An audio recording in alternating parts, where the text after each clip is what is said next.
Right now, yes, the fiscal cliff is looming, and both sides weighing in on where they think they should and shouldn't go. Some on the left say, hey, just to have a deal for the sake of a deal isn't worth it here. If we have to go over it for the sake of leverage, we need to. Are they right? We'll get into that. We'll also be joined by Congressman-Elect Patrick Maloney. We'll talk about the fiscal cliff and his big recent win. And next, shuffling the cabinet. There is going to be a lot of big shoes to fill when many of the president's trusted cabinet members head home, but who will make the best replacements? And later, time to legalize a growing conversation about marijuana's place in America. Could this be a legislative session when this conversation becomes a reality? Good evening, everyone, and welcome to RFL. I'm Richard French, and thanks so much for joining us this Monday evening, November 25th. Now, if you're just waking up from your post-turkey-induced slumber, got a lot to catch you up on. Everything from the crazy Black Friday sales that you missed, and I still understand why anyone would do that to themselves, to the return of the drug war. We'll bring up to speed on all that. But let's begin tonight with our one-on-one conversation with the man who will be replacing Congresswoman Nan Hayworth in the congressional district that he now calls home, Patrick Maloney. Congressman-Elect, that must sound pretty good.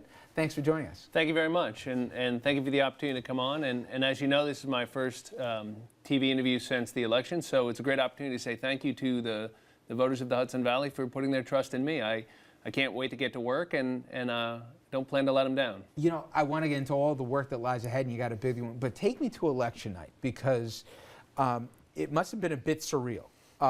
We were there at your headquarters. First, there was word that you won. Then there was word from the other camp that they weren't willing to concede yet. And then the next morning came the formal concession. It had to be a tug of emotions there. Oh, look, election nights are always a little bit of a nail biter, but in the end, I think it was a very clear message, and the message is that people are tired of the gridlock and the fighting, and they want us to get to work and solve problems, and I just can't wait to get started. Well, let's talk about one of the first things that you may or may not inherit when you come into Washington is this fiscal cliff and the deadline of 12/31, and people debate about the significance of that date. But you talk about the spirit of getting things done. Republicans are struggling. Some say, yes, revenue needs to be on the table. We need to be talking about tax hikes. Others, Paul Ryan, for example, say, no way, Jose. I said in the beginning I wasn't for this, I'm not. On the left, you have some folks who say, yes, Medicare and Social Security should be on the table here. Entitlements need to be there if we're going to have a mix between cuts as well as revenue escalators, while others say, no chance. Those things are non-starters, and the president shouldn't include that in any way, shape, or form in the conversation. What do you think? Well, look, I think that working together means you don't get everything you want. I think that what I've heard loud and clear, and I have to tell you, I was down in Washington recently for the new member orientation, and what all the new members have heard, Democrats and Republicans, is that people want problems solved. People want Congress to work. And so that means listening, and that means giving a little, and it means sticking to your principles. Let me tell you what my principles are.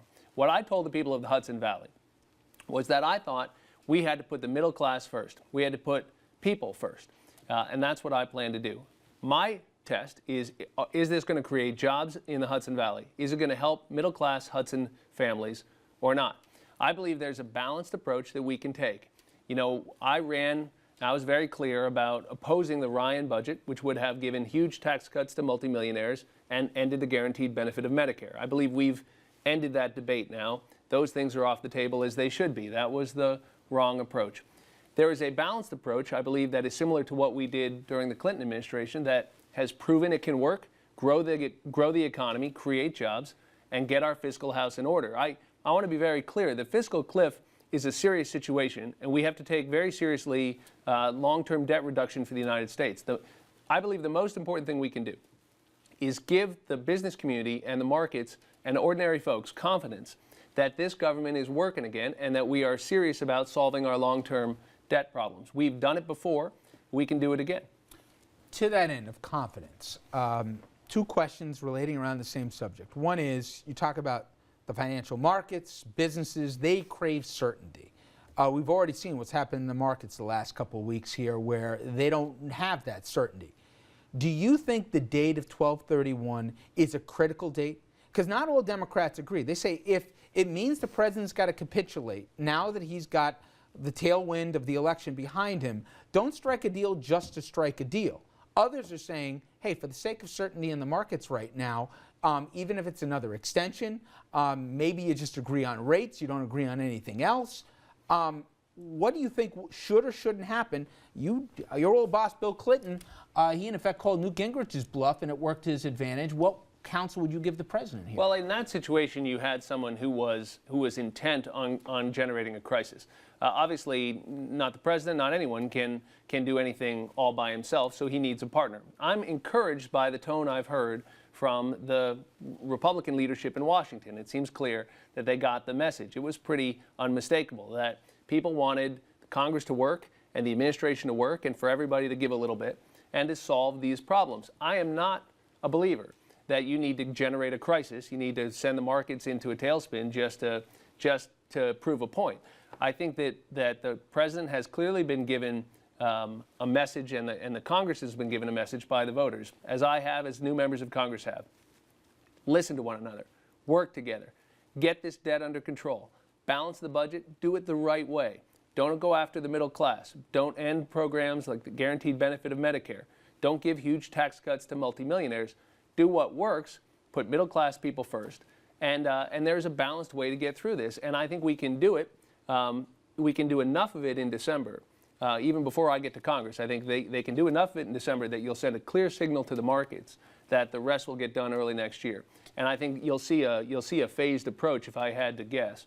And I think that's responsible, and I think that's appropriate. Small business owner in your district says, hey, Congressman, I make more than $250,000 a year here, but I don't consider myself rich. Should I be paying more than 35% in terms of my income taxes every year? What would you say to him? I'd say that we can get creative about how we bring in more revenue, but we have to bring in more revenue. Here's what I mean. There's proposals on the table now to increase the capital gains tax rate a little bit. That's why the richest folks in America are paying so little in taxes, because it's all capital gains, their income. I think that makes some sense. You may want to bring the capital gains tax back up a little bit.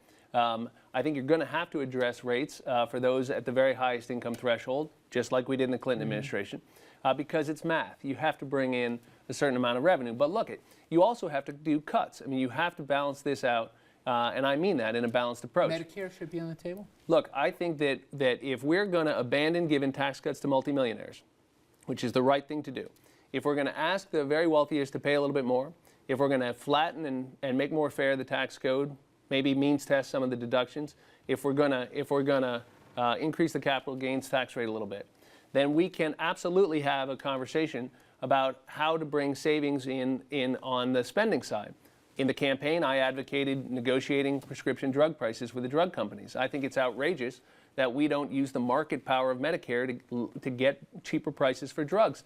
Everybody knows when they go to the hospital, they see these outrageous charges on their bill. It's because we're not using Medicare's power to negotiate the power of things like durable medical goods or prescription drugs. So we can save money in many ways, but I want to protect middle-class families. People are struggling right now. This is still a very tough economy. A lot of people are struggling after the hurricane. This is not the right time to sock it to the middle class. One of the issues that will come up in 2013 is the relicensing of Indian Point. You're on record as saying that you don't think it should be relicensed. You got folks in your district who count on it for employment. What's the answer? I think at last count, 1,100 people, either directly or with ancillary business, rely on the power plant. What do you say to them? Right. Well, what I've said is that I believe, is that we need a responsible plan to move away from Indian Point. I'd like to see it happen sooner rather than later. The relicensing is one procedural way to go about that. But here's the point. You make the important point. We've got to be very smart about how we do this. Now, we know from other communities around the country that if you decommission a nuclear plant, you can create jobs over the first 5 to 7 years because there's so much work involved with configuring the plant to be something else. It's going to remain a critical part of the energy grid because of the way the grid is set up there. So it's not like the facility is going away completely, but it needs to be transitioned to a different use. In addition, all of the work that's required with securing the nuclear waste, with making sure the process is done right, is actually a job creator. And then in addition, if we take seriously replacing the power from Indian Point, and we do that over a period of years, we can also create jobs elsewhere and retrain and redirect some of those employment opportunities. If you look at communities around the country that have done this, they've actually seen job growth. So I'm very concerned about the communities in Buchanan. But do you and think, Peekskill. honestly, as much as we want to talk about this, in the end, the NRC is going to do the NRC, what they're going to do. They'll have the meetings, but it's really all for show. And at the end of the day, it doesn't matter what the governor thinks, doesn't matter even what the congressman thinks, whose district it is. Basically, the NRC is going to make a decision that a lot of people think has already been made. Well, I'm not quite that pessimistic about it, but I think that, as I said, the important thing is to have a plan over 5 to 7 years of moving away from Indian Point, of taking care of the workers who are there, of making sure those communities aren't negatively affected. I think they can be helped. And the fact of the matter is we need to replace the power as well. But everybody agrees that in 20 years that plant won't be there. It's too old. It cannot be refurbished enough. So the whole debate we're having is about a 12-year disagreement about whether people who want to extend it out to 20 or people who think like I do that we should get serious about this sooner. Here's the bottom line. We would never put that plant there today. It's an unacceptable risk to the folks whose kids go to bed in those communities, which includes all of us who live in the Hudson Valley. There is no serious evacuation plan which is going to work in a crisis, and we should get serious about this. You know, one of the issues that never really came up, and I think it's a positive thing about where we live and the time we are, nobody really talked. One of the new openly gay members of Congress, it's almost been a non-issue. Tammy Baldwin made history, but it was not an afterthought, but it wasn't the driving issue in the campaign. If anything we've learned, and I think the GOP has said this in many ways, they were on the wrong side of this issue. Forget about right or wrong, and I think we both agree on the ethics of it, but politically also. Do you think, and would you champion, the removal of DOMA? Or are we going to do this on a state-by-state basis and drag this thing out for the next 10, 15, 20 years till all 50 states come around? Well, look, I think the reason the voters have trusted me with their voice and their vote in Washington is because they know that I am going to get up every day and fight for the middle class right here in the Hudson Valley. My point is, do you think this should be now, instead of a state-by-state thing? 2012 said something, not just in your race, it said something nationally that people just don't care about this issue as much, and they've gotten past something that I think everybody agrees. New York didn't fall into the Atlantic once it legalized it, that it's time here on a national level for us to admit here that this is just wrong to restrict people, that they can't get married if they're gay. Does this have to be done on a national level, or should this be done on a state-by-state basis? There should be full equality under federal law.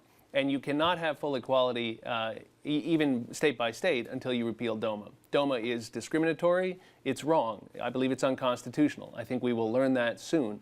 And the court will decide even this month which cases it's going to hear, and we may have a decision within 6 to 7 months. We absolutely need to have a country where all people are equal under the law. You know, I saw the movie Lincoln over the Thanksgiving break. I thought it was terrific. It's the first movie I've seen in about a year, so I may not be the right judge. I haven't gotten out a lot yet. But here's what I loved about that movie, is that it showed us that when we work together, we can still do amazing things. And that the struggle of America is the struggle for equality for everybody. And so this is not an issue for LGBT people. This is an issue for all of us who want to live in a country where we're all equal, where the Constitution means something. So absolutely we need to do that. But here's the thing. The people in the Hudson Valley care a lot more about, about protecting Medicare than they do about, who I love in my personal life. I see this as a job I got hired to do. And just as in any employment context, we bring who we are into that job, and we expect people to respect us. But really, I've got a job to do, and I've been hired to do it, and I plan to get to work soon. Well, lest I end on an uplifting note here, heaven forbid, I want to do a Mr. Smith Goes to Washington moment. I've already read today in Politico, fundraising swing already in full effect for 2014, let alone 2016 for the next cycle. I know you've been involved in public service long before this race here, but are you even shocked at the demands and the time that you have to do to raise money? Yes. I mean, you're in a swing district here. I'm sure you're already having to raise money all over again. Is it just about one of the nastiest undersides of this business? Money is killing us in politics. I mean, it's killing our politics. And I just think I want to be part of those. Even worse than you thought. Well, right? look, here's the thing. It's not that good people can't get through. I hope to be one of those. And it's not that you can't work within that system. You can.